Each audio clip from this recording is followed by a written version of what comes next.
Gold trusted gold buyers. మీరు తాకట్టు పెట్టిన బంగారాన్ని విడిపించి ఈ రోజు ఉన్న మార్కెట్ ధరకు కొనబడును.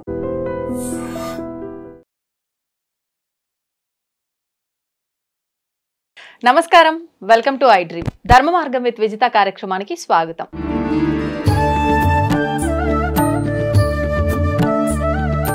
ప్రస్తుతం మనతో పాటు ఉన్నారు వేద పండితులు పవన్ కుమార్ శర్మ గారు. ఇప్పుడు వారితో మాట్లాడి మరిన్ని విషయాలు తెలుసుకుందాం. నమస్కారం అండి. నమస్తే. మామూలుగా మనం మాట్లాడుకుంటూ ఉంటాం ప్రతిదీ కూడా రుణం రుణం రుణం అని చెప్పి. అంటే రుణం అనగానే చాలా మంది ఒక అప్పు విషయంగా, డబ్బుల అంటే ధనానికి సంబంధించిన విషయం మాత్రమే రుణంగా భావిస్తారు. కానీ రుణంలో కూడా చాలా రకాల రుణాలు ఉంటాయి. అంటే ఫర్ ఎగ్జాంపుల్కి మనం ఒకరి దగ్గర ఏదైనా తీసుకున్నాము అని అంటే ఖచ్చితంగా వాళ్ళకి మనం రుణపడిపోతుంటాం అంటారు. నిజంగా ఇలా రుణంలో ఎన్ని రకాల రుణాలు ఉన్నాయి? ఆ రుణాన్ని మనం తీర్చుకోకపోతే ఖచ్చితంగా మరొక జన్మలో మళ్ళీ వాళ్లకు సంబంధించిన వాళ్ళుగా వచ్చి అది తీర్చుకోవాల్సి వస్తుంది అంటారు. ఇది ఒక మూఢనమ్మకమా, వాస్తవమా? అలాంటి విషయాలన్నీ కూడా తెలియజేయండి. తప్పకుండా. మంచి విషయం. ధర్మం అనేటటువంటి విషయంలో మనకి మొట్టమొదట ఏర్పడేటటువంటిది మనుష్యుడి జన్మకి మొట్టమొదట 3 రుణాలు పుట్టంగానే ఏర్పడుతున్నాయి అని మనకి ధర్మశాస్త్రం చెప్తున్నది. జన్మ తీసుకోగానే 3 రుణాలు ఉన్నాయి. ఏంటండి? అందులో ఒకటి దేవ రుణం అనేటటువంటిది, తర్వాత పితృ రుణం అనేటటువంటిది, అలాగే మనుష్య రుణం. ఈ దీంట్లోకి మనం ఎందుకు వచ్చాము అనేటటువంటి దాన్ని కూడా మనం తెలుసుకొని ఈ జన్మకి సంబంధించినటువంటిది తీర్చుకొని వెళ్ళాలి. మన సనాతన ధర్మం మనకి ఎప్పుడు అదే మాట చెప్తూ ఉంటుంది, నువ్వు ఎందుకు వచ్చావో తెలుసుకో అనేటటువంటి మాట చెప్తూ ఉంటుంది. అట్లాగే పితృ రుణం అంటే మనందరికీ తెలిసిందే. మనల్ని కన్నటువంటి తల్లిదండ్రులకి తల్లికి రుణాన్ని మన జన్మ మొత్తంలో మనం ఎప్పుడు తీర్చలేంట, కానీ తండ్రి రుణం తీర్చుకునే అవకాశం ఉందిట. అది ఎలాగూ అని గనక మనం అంటే, ఎలా అయితే ఆయన వివాహం చేసుకొని సంప్రదాయబద్ధంగా మనల్ని అంటే మరొక సంతానానికి జన్మనిచ్చారో, అలాగే మనం కూడా ఆర్షధర్మంలో వివాహం చేసుకోవడం అంటే ఇవాళ వివాహం అన్నదానికి కొంచెం అర్థం మారి ఉన్నది. అలా కాకుండా సంప్రదాయబద్ధమైనటువంటి వివాహం చేసుకొని చక్కగా భార్యతో ఒక సంతానాన్ని కనుక కన్నట్లయితే మన తండ్రి గారి రుణాన్ని మనం తీర్చుకున్న వాళ్ళం అవుతాము. అంటే వారసుని కనడం ద్వారా తీరడం ద్వారా అవుతుంది. పుత్రో రుణాత్ విముచ్యేత పుత్రస్య ముఖ దర్శనాత్ అని ఉన్నది ధర్మశాస్త్రంలో. తండ్రి గారి రుణం ఎలా తీరిపోతుంది అని అంటే పుత్రుడి యొక్క ముఖ దర్శనం అవ్వడం వల్ల తీరిపోతుంది అని మనకి చెప్తున్నారు. ఇక దేవ రుణం అని మనం ప్రస్తావించాం. ఇప్పుడు పుత్రుడి యొక్క ముఖ దర్శనం అన్నారు కదా, అంటే ఇప్పుడు మీరున్నారు, మీ నాన్నగారు మీ సంతానం యొక్క ముఖం చూసిన మరుక్షణమా, లేదంటే మీరు మీ సంతానం యొక్క ముఖం చూడడం ద్వారా? ఓకే అండి. అలా అంటే ప్రతి వాళ్ళు కూడా, అందుకనే ఇది వరకు వంశక్రమము, మగపిల్లవాడు అనే తాపత్రయం ఎందుకు పడుతూ ఉండేవారు అని అంటే కనుక ఈ రుణములు తీర్చుకోవడానికి అని అర్థం అన్నమాట. వంశం నిలబెట్టడానికి అనేటటువంటిది ఒక మాట అయితే, ఈ రుణములు కూడా తీరిపోతూ ఉంటాయి, లేదంటే ఈ రుణం అలాగే ఉండిపోతుంది, పితృ రుణం. ఇప్పుడు ఇది ఒక మగవారి విషయంలోనేనా, ఆడవారికి కూడా సంతానం కలిగిన వెంటనే తండ్రి రుణం తీర్చుకునే అవకాశం ఉంటుంది? అది వారసుల కిందకి రారు కదా, ఆడవారికి రారు కాబట్టి ఇది మగపిల్లవారి యొక్క దృష్టిలో మనకి ఎక్కువగా వస్తూ ఉంటుంది. ఓకే. ఇక మూడవది దేవ రుణం అని మనం మాట్లాడుకున్నప్పుడు, దేవతల యొక్క రుణాన్ని ఎలా తీర్చుకోవాలి అంటే, మనుష్య ఉపాధిని మనకి ఇంత వైభవంగా భగవంతుడు నిర్మాణం చేశాడు. ఎందుకంటే మనకి సరిగ్గా చెవులు, ముక్కు కరెక్ట్గా ఎక్కడొక్కడ ఎట్లా అందంగా సెట్ అవ్వాలనేటటువంటివన్నీ కూడా ఆ పరమాత్మ నిర్ణయించి మనల్ని పంపించాడు. ఉదాహరణకి ఒక్కటి ఉండాల్సిన చోట ఒకటి ఉందనుకోండి, దాన్ని మనం కురూపి అని పిలుస్తాం, వాడిని మనం చూడలేం. ఉదాహరణ కన్ను కొంచెం కిందకి దిగింది అనుకోండి, మనం చూడలేం. అలాగే పన్ను కొంచెం కిందకి దిగింది అనుకోండి, అది కూడా చూడలేం మనం. అందువలన ఆ నిర్మాణం అంత గొప్పగా చేసి పంపించినటువంటి యొక్క దేవతల యొక్క రుణాన్ని తీర్చుకోవాల్సిన అవసరం ఈ మనుష్యుడి మీద ఉంది. మరి దేవతా రుణం ఏ విధంగా తీర్చుకోవచ్చు అంటారండి? దేవతా రుణం తీర్చుకునే సందర్భాలు కూడా మనకి భగవంతుడు చాలా సార్లు ఇస్తాడు, కానీ మనం అది తెలుసుకోవడం మన వల్ల కాదు. ఎందువలన అంటే, ఉదాహరణకి మనం ఒక సంపాదన అనేటటువంటి మార్గంలోకి వచ్చిన దగ్గర నుంచి మళ్ళీ మన రిటైర్మెంట్ వరకు మనకి భగవంతుడు అవకాశాన్ని ఇస్తూ ఉంటాడు. ఉదాహరణకి డబ్బు సంపాదించినప్పుడు మనం ఏం చేస్తాము అనేటువంటి బుద్ధిని పరమాత్మ మనకే వదిలిపెట్టాడు. ఉదాహరణకు మనం భగవంతుడి యొక్క సేవ చెయ్యవచ్చు, చెయ్యకపోవచ్చు కూడా. అవును. దానివల్ల భగవంతుడికి ప్రత్యేకంగా కోపం రావడం అనేటటువంటిది ఎప్పుడు కలగదు. కానీ బుద్ధిపూర్వకంగా మనం తెలుసుకొని ఇంత ఉపాధి ఇచ్చింది పరమాత్మనే, కాబట్టి మనకి ఇంత ద్రవ్యం మనకు వస్తున్నది కాబట్టి కొంత ద్రవ్యమైనా భగవంతుడి యొక్క, భగవంతుడు అన్న శబ్దానికి రకరకాలైనటువంటి అర్థములు ఉన్నాయి. దాన్ని మనం స్పిరిచువల్గా తీసుకోవచ్చు, అలాగే మనం సోషల్గా కూడా తీసుకోవచ్చు. మనం దీనంగా ఉన్నటువంటి వాళ్ళ యొక్క సేవ చేసినా కూడా అది యజ్ఞ ఫలం వస్తుంది అని ఉన్నది మనకి, యజ్ఞం చేసినంత ఫలం. ఉదాహరణకి ఒక రోడ్డు పక్కన ఉన్నటువంటి వాడు బాగా ఆకలిగా ఉన్నప్పుడు వాడికి తీసుకువెళ్ళి ఆహారం అందించాం అనుకోండి, ఆ రోజు మీరు ఒక హోమం చేసినటువంటి ఫలం మీ ఖాతాలో వేస్తారు. అలాగే బాగా చలికాలంలో ఉన్నటువంటి సందర్భంలో పాపం రోడ్డు పక్కన అలా ఉన్నటువంటి, అంటే నీడ లేనటువంటి వాళ్ళకి ఏదైనా ఒక నీడని, ఒక రగ్గు ఏర్పాటు చేయడం, ఎండాకాలం అయితే ఒక గొడుగు ఏర్పాటు చేయడం, వాళ్ళకి ఒక మంచినీళ్ళ బాటిల్ ఏర్పాటు చేయడం, మీరు ఒకసారి కొనిస్తే తర్వాత వాళ్ళు ఎక్కడైనా పట్టుకునేందుకు అవకాశం ఉంటుంది. ఇటువంటి రూపంలో గనక మీరు ఏ పని చేసినా కూడా దాన్ని భగవంతుడు గుర్తిస్తాడు. అందువలన ఈ దేవతా రుణాన్ని తీర్చుకునేటటువంటి అవకాశం ఉంటుందని చెప్పారు. ఈ విధంగా రుణములు అనేటటువంటి దానికి అర్థం. ఇక తర్వాత మనం మన యొక్క సంతానం విషయంలో, ఆఖరికి మనం మన ఇంట్లో పెంచుకునేటటువంటి జంతువుల విషయంలో కూడా శాస్త్రం రుణం అనే మాట్లాడింది. ఎందుకనంటే మనకి చాలా గొప్పదైనటువంటి శ్లోకం ఉంది. ఏంటండి? మనకి స్త్రీ, అలాగే గృహము, అలాగే పశువులు, ఇవన్నీ కూడా రుణముల వల్ల మాత్రమే ఏర్పడతాయి. రుణములు పూర్తయిపోగానే వాటంతటవే తెగిపోతాయి అని చెప్పని. స్త్రీ, గృహము, పశువులు మనకి ఈ మూడు కూడా రుణము ఉంటేనే మనతో ఏర్పడతాయి. ఇప్పుడు చాలా మందికి వివాహాలు కాలేదు అని మనం అనుకుంటున్నాం అనుకోండి ఉదాహరణకి, ఇంకా వాళ్ళకి ఏ రకమైనటువంటి బంధము లేదు, ఏ రకమైనటువంటి యొక్క ఇది కూడా లేదు, వాళ్ళకి ప్రత్యేకమైనటువంటి రుణం ఏమీ లేదు వాళ్ళకి భూమి మీద. అలాగే వాళ్ళకి ఏదైనా రుణం ఉందనుకోండి, తప్పకుండా ఆ బంధంలోకి ప్రవేశిస్తాము, దానికి తగినటువంటి యొక్క సేవను కూడా మనం చేస్తాం. అంటే ఒక జీవితం ప్రారంభం అవ్వాలంటే ఖచ్చితంగా స్త్రీకి సంబంధించిన బంధం ఆ మగవారికి ఉండాలి, ఉంటేనే వివాహం అవుతుంది, ఆ తర్వాత సంతానము, ఈ బంధాలు ఇవన్నీ కూడా ఏర్పడతాయి. ఓకే. అందువలనే రామదాసు గారు మనకి చిలుకని లోపల పెట్టి ఆ తదుపరి నుంచి కూడా ఆ బంధనంలోకి ప్రవేశించారు అని అంటారు. మనకు అక్కడ ఒక అద్భుతమైనటువంటి శ్లోకాన్ని చెప్పారు. రుణక్షయే క్షయం వ్యాపి కాతత్ర పరివేదన. మనకి ఆ రుణం అనేటటువంటిది అయిపోగానే ఎటు వాళ్ళకి వెళ్ళిపోతారు. ఉదాహరణకి కొడుకు కూడా మీరు చూడండి, ఇవాళ అనాథాశ్రమాలు ఏర్పడ్డాయన్నా, అలాగే భార్యాభర్తలు వాళ్ళ యొక్క స్థితిని విడిచి వెళ్ళిపోతున్నారు అన్నా కూడా ఆ రుణము అంతవరకే ఉన్నది. ఆ తర్వాత వాళ్ళ మీద వీళ్ళకి అభిప్రాయం ఉన్నా కూడా వాళ్ళు ఒక చోట ఉండలేరు. వాళ్ళు ఎందువలన రుణం అనేటటువంటిది అయిపోయింది. అది అయిపోయిన తర్వాత వాళ్ళిద్దరు కూడా ఒక చోట ఉండలేరు. అది తల్లి కొడుకు, తండ్రి కొడుకు, భార్యాభర్త, ఆఖరికి మనం పెంచుకునేటటువంటి మన జంతువు, మనం కట్టుకున్నటువంటి ఎంతో ముద్దుగా కట్టుకున్నటువంటి మన ఇల్లు తో సహా మనం అక్కడ ఉండలేము అని చెప్తున్నారు. అయితే ఒక చిన్న డౌట్, అంటే మరి ఇది ఎలా తీసుకుంటారో మన ప్రేక్షకులు కానీ నాకు అడగాలనిపిస్తుంది. ఇప్పుడు భార్యాభర్తలు కలిసి ఉండలేకపోవడము అనంటే, విడిపోతున్నారు అనంటే అది ఒక రకంగా వాళ్ళకు రుణం అక్కడితో తీరిపోయింది అని. అంటే ఒక రకంగా చూస్తే ధర్మ ప్రకారంగా కరెక్ట్, అంతే కదండి? అంటే రుణం ఆ విధంగా చూసుకుంటే.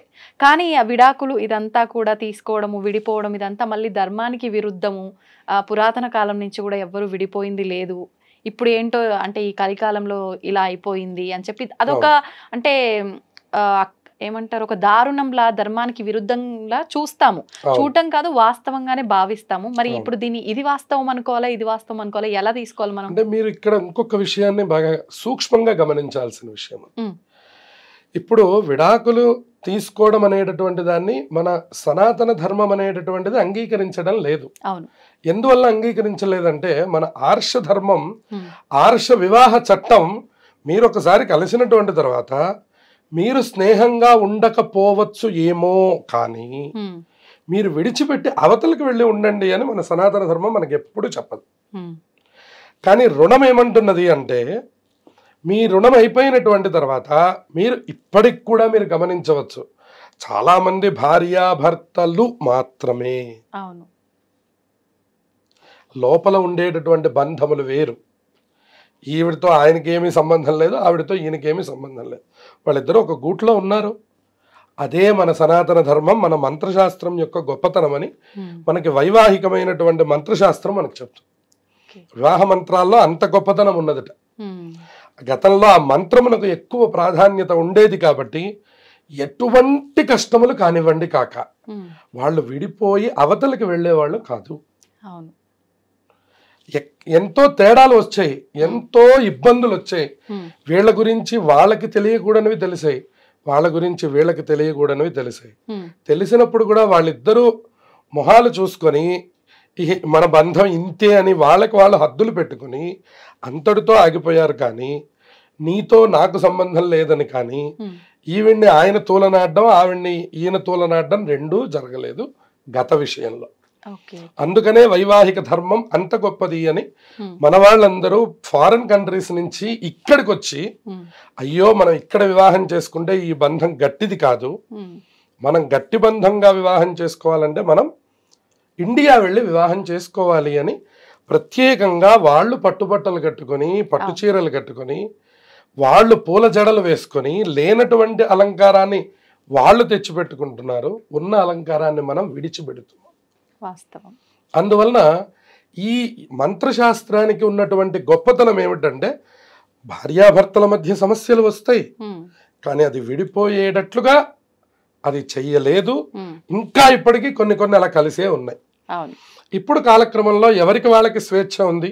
స్త్రీ స్వతంత్రం స్త్రీకి ఉన్నది, పురుష స్వతంత్రం పురుషుడికి ఉన్నది. కాబట్టి అటువంటి సందర్భాల్లో వాళ్ళు తీసుకునే నిర్ణయాల మీద వాళ్ళ జీవితం ఆధారపడి ఉంటుందే తప్ప సనాతన ధర్మం మాత్రం ఎప్పుడు మీరు విడిపోయి బతకండి అనేటువంటి మాట ఎప్పుడు సనాతన ధర్మం చెప్పదు. కాకపోతే రుణం అక్కడి వరకు ఉన్నది అనేటటువంటి విషయం తెలుస్తూ ఉంటుంది మనకి. ఎలా తెలుస్తుంది అంటే, వాడి జీవితంలో భార్య యొక్క పాత్ర ఇంతవరకే ఉన్నది. ఆఖరికి మనం ఈ సమాధానాన్ని రామచంద్రమూర్తికి కూడా వర్తింపజేయచ్చు. ఇవాళ మనం ఆదర్శ దంపతులు ఎవరు అంటే మనందరం సీతారామచంద్రులు అని చెప్తాం మనం. కానీ సీతారామచంద్రమూర్తులు సహజంగా మనం కథ రూపంలో మనం చూసుకుంటే వాళ్ళు కలిసి ఉన్నటువంటిది చాలా తక్కువ కాలం, కానీ వాళ్ళ ఒకళ్ళ మనస్సులో ఒకళ్ళు ఉన్నటువంటిది ఎక్కువ కాలం. అందువలనే సనాతన ధర్మం దాంపత్యం అంటే పార్వతీ పరమేశ్వరుల గురించి మాట్లాడతారు, రెండవది సీతారామచంద్రుల గురించి మాట్లాడతారు. అందుకని దాంపత్యం యొక్క గొప్పతనాన్ని అలా చెప్పారు. ఇక్కడ పుత్రుల యొక్క విషయానికి వచ్చేసరికి ఈ పుత్రులందరూ కూడా ఆయా రుణముల్ని బట్టే ఉంటారు.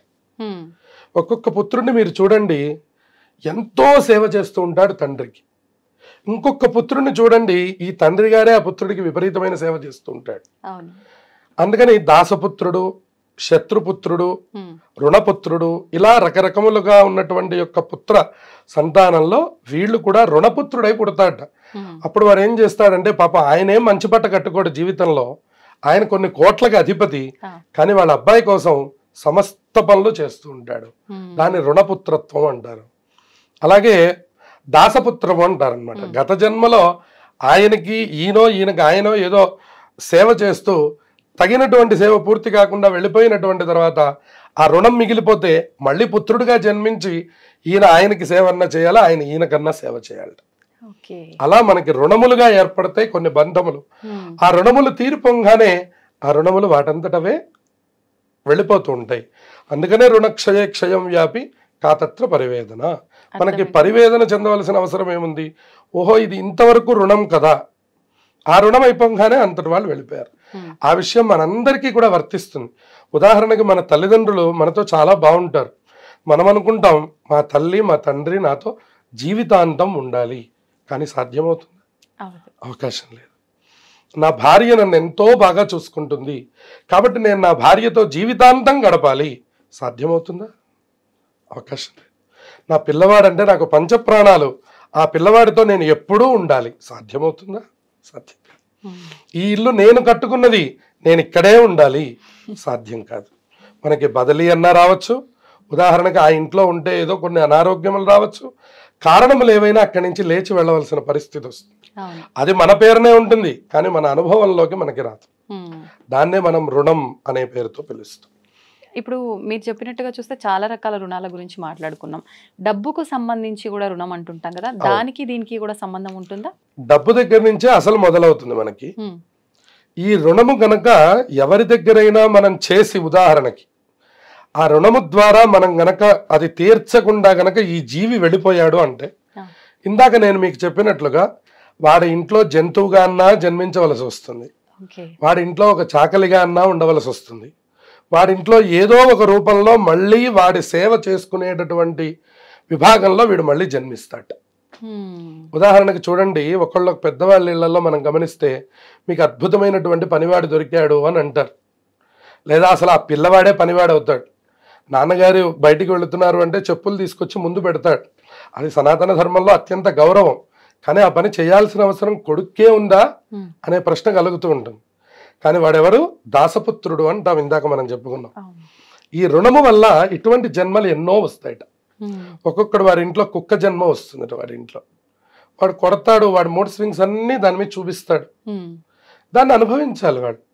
మళ్ళీ ప్రేమ అనుభవించాలి, కోపము అనుభవించాలి, చిరాకు అనుభవించాలి, విసుగు అనుభవించాలి, శిక్ష కూడా అనుభవించాలి. అంటే ఎప్పటికప్పుడు అనుభవించడానికి లేదా? ఇప్పుడు ఈ జన్మలో నేను ఒక కర్మ చేశాను, ఒకరి దగ్గర అప్పు తీసుకోవడమో నేను ఇవ్వడమో చేశాను, అది నేను తీర్చలేదు, మరి దీనికి సంబంధించిన కర్మని, ఆ రుణాన్ని నేను ఈ జన్మలో తీసుకోలేనా, మళ్ళీ జన్మకే తీర్చుకోవాలా? ఈ ప్రశ్నకి సమాధానం మనం చెప్పడానికి అవకాశం లేదు. కారణం ఏంటంటే ఆయా సందర్భాన్ని బట్టి పరమాత్మ నిర్ణయం చేస్తాడు ఇది. ఎందుకంటే కొన్నిటికి ఏమో తత్క్షణమైనటువంటి ఫలితం, కొన్నిటికి తర్వాత ఫలితం. అంటే ఎటువంటి వాటికి తక్షణం వస్తుంది? తక్షణం అన్నదానికి అర్థం, ఉదాహరణకి మనం ఇప్పుడు ఈ పితృ రుణం అనేటటువంటిది అనుకోండి. ఉదాహరణకి ఇప్పుడు ఈ పితృ రుణం అనేటటువంటి దానికి ఈ జన్మంతా మనకి ఒకటే రుణం. మనం పిల్లవాడి యొక్క ముఖం చూడగలిగామా లేదా అనేటటువంటి దాని మీద ఆధారపడింది. ఇంకా దానికి మళ్ళీ తత్క్షణం అనే మాట లేదు.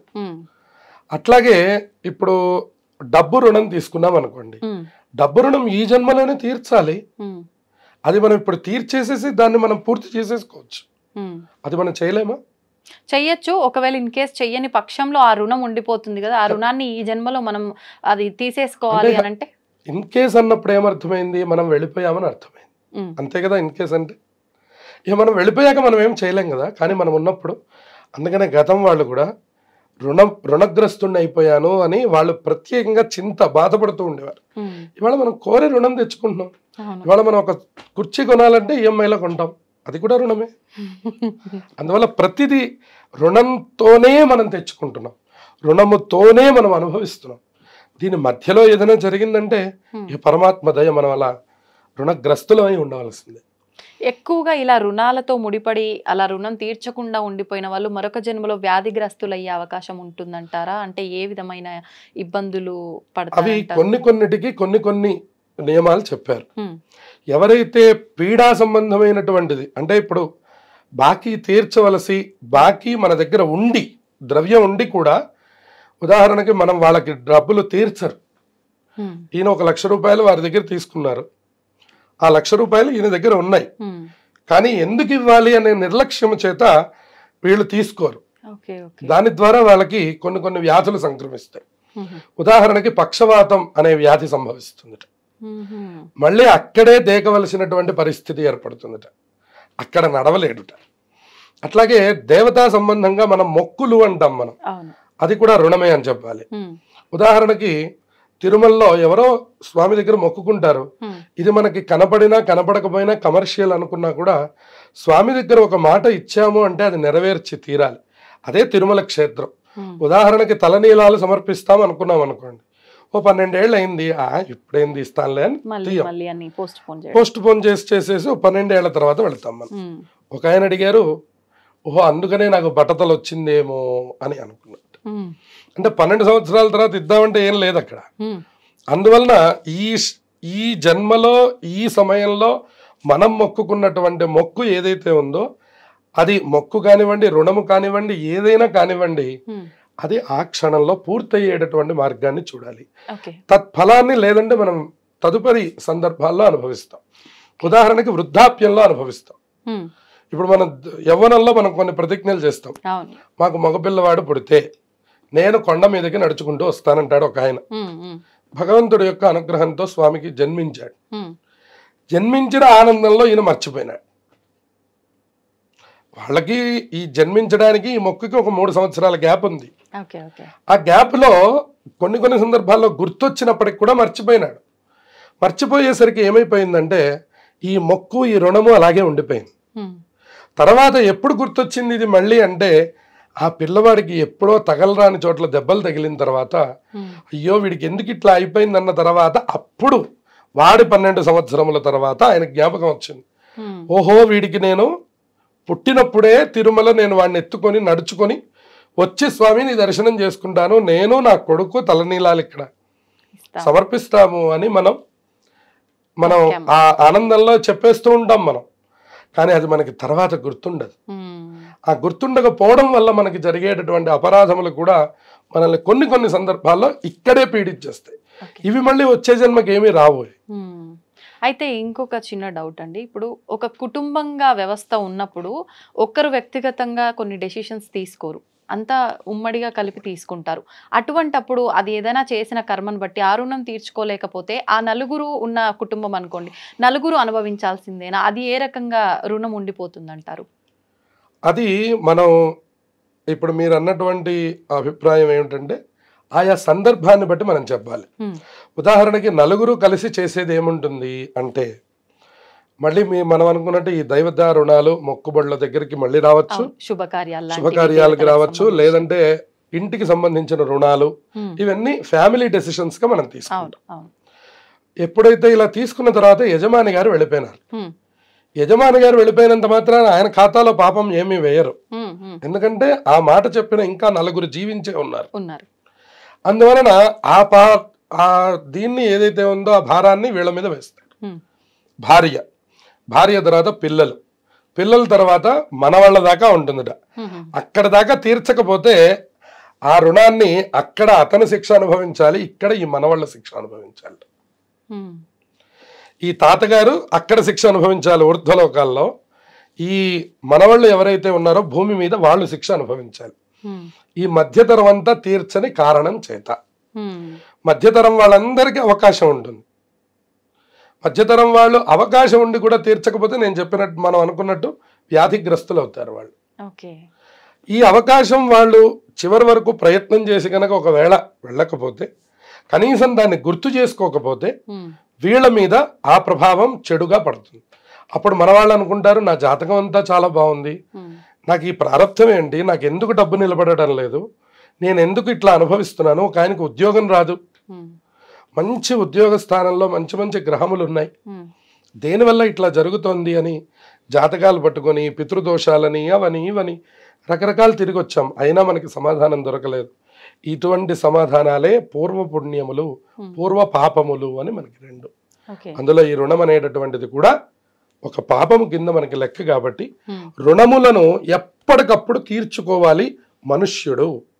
అది ఏ రుణమైనా సరే, ఆర్థికంగా ఇచ్చినటువంటి రుణమైనా, దేవతా సంబంధంగా ఇచ్చినటువంటి మొక్కుబడులైనా, పిల్లలకి చేయవలసినటువంటి సేవాదులైనా, అలాగే వీళ్ళు పిల్లలకి ఇవ్వవలసినటువంటి విధి విధానాలైనా, ఏదైనా మనుష్యుడు తన యొక్క బుద్ధిని సత్ప్రవర్తనలో ఉంచి అప్పటికప్పుడే పూర్తి చేసుకోవాలి తప్ప వీటిని గనక ఎక్కువ కాలం గనక వీటిని క్యారీ చేస్తే ఆ తత్ఫలితాలని మనం తదుపరి జన్మలకు కూడా మోయవలసినటువంటి అవసరం ఉంది అని మనకి సనాతన ధర్మం తెలియజేస్తుంది. అయితే ఇప్పుడు ఈ మధ్య కాలంలో ఒకటి బాగా అంటే ట్రెండ్ అయిపోయింది, ఫ్యాషన్ అని చెప్పాలి. ఏదైనా ఫంక్షన్ శుభకార్యమే కాదు, అంటే మరణానికి సంబంధించిన కార్యక్రమాలు ఏం చేసినా కూడా ఏదో ఒక వస్తువు గిఫ్ట్ గా వచ్చిన వాళ్ళకి ఇవ్వటం అనేది ఒక ఫార్మాలిటీ అయిపోయింది.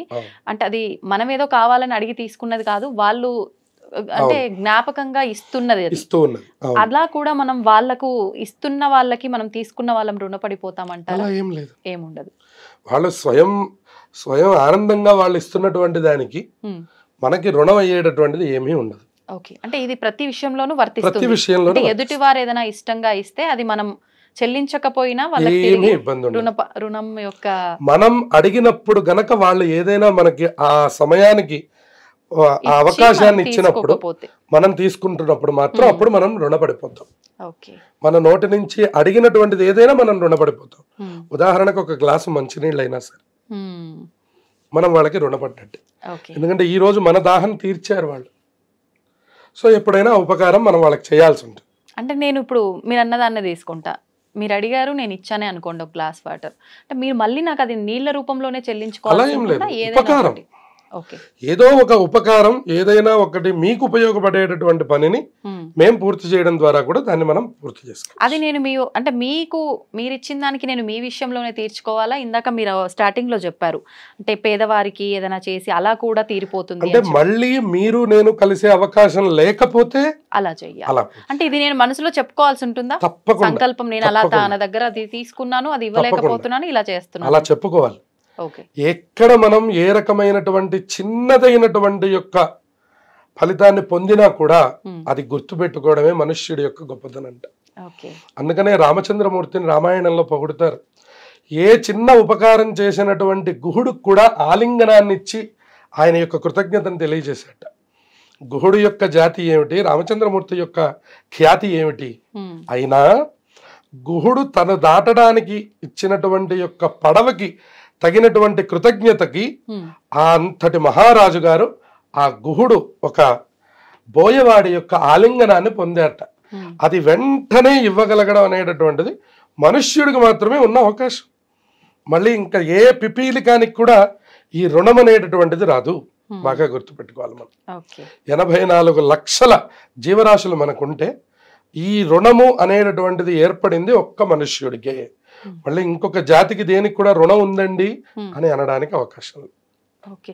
అంటే మనం చేసుకున్న కర్మను బట్టే ఇంకొక జన్మ తీసుకుంటాం కదా, జంతువు అయినా క్రిమి కీటకాలైనా వాటికి వర్తించదు రుణం అనేది. ఎందుకని అంటారు? అంటే అది మనంత జ్ఞానం. ఎందుకంటే ఎవరికి ఆదాయ వ్యయములు ఉన్నాయో వాళ్ళకే రుణములు అనేటటువంటిది వర్తిస్తాయి. ఓకే. ఓకే. మనుష్యుడికి తప్ప ఇంకా ఏ ఉపాధికి ఆదాయ వ్యయాలు లేవు. అవును అవును. అందులో ఆదాయ వ్యయం లేనప్పుడు రుణం అనే మాటే లేదు. ఆదాయం ఉంటే కదండి రుణం. అంతే. పిల్లలకి రుణమే ఉంటుందండి, అలాగే బాగా పెద్దవాళ్ళకి రుణమే ఉంటుంది.